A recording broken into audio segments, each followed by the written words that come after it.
बड़ी सोच। हिंदी कहानी।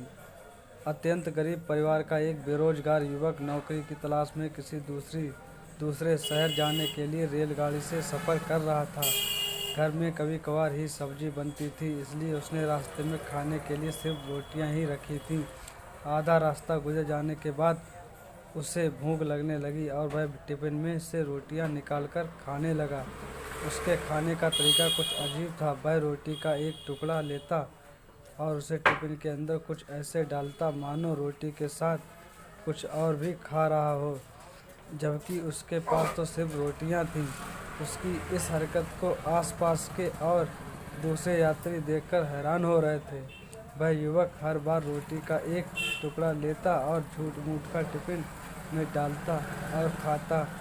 बल सभी सोच रहे थे कि आखिर वह युवक ऐसा क्यों कर रहा था। आखिरकार एक व्यक्ति से रह नहीं गया और उसने उससे पूछ ही लिया कि भैया, तुम ऐसा क्यों कर रहे हो? तुम्हारे पास सब्जी तो है ही नहीं, फिर भी रोटी के टुकड़े को हर बार खाली टिफ़िन में डालकर ऐसे खा रहे हो मानो उसमें सब्जी हो।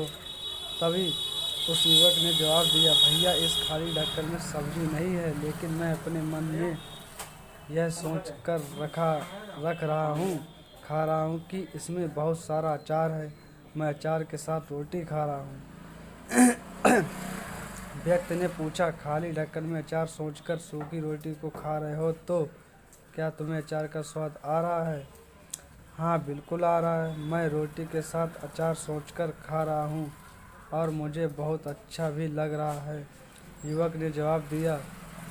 उसके इस बात को आसपास के यात्रियों ने भी सुना और उन्हीं में से एक व्यक्ति बोला, जब सोचना ही था तो तुम अचार की जगह पर मटर पनीर सोचते, शाही गोभी सोचते, तुम्हें इनका स्वाद मिल जाता। तुम्हारे कहने के मुताबिक तुमने अचार सोचा तो अचार का स्वाद आया, तो और स्वादिष्ट चीज़ों के बारे में सोचते तो उनका स्वाद आता। सोचना ही था तो भला छोटा क्यों सोचे? तुम्हें तो बड़ा सोचना चाहिए था।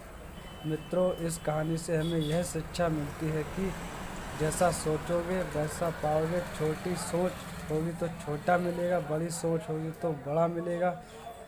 इसलिए जीवन में हमेशा बड़ा सोचो, बड़े सपने देखो, तो हमेशा बड़ा ही पाओगे। छोटी सोच में भी उतना ही ऊर्जा और समय खपत होगी जितना बड़ी सोच में। इसलिए जब सोचना ही है तो हमेशा बड़ा ही सोचो।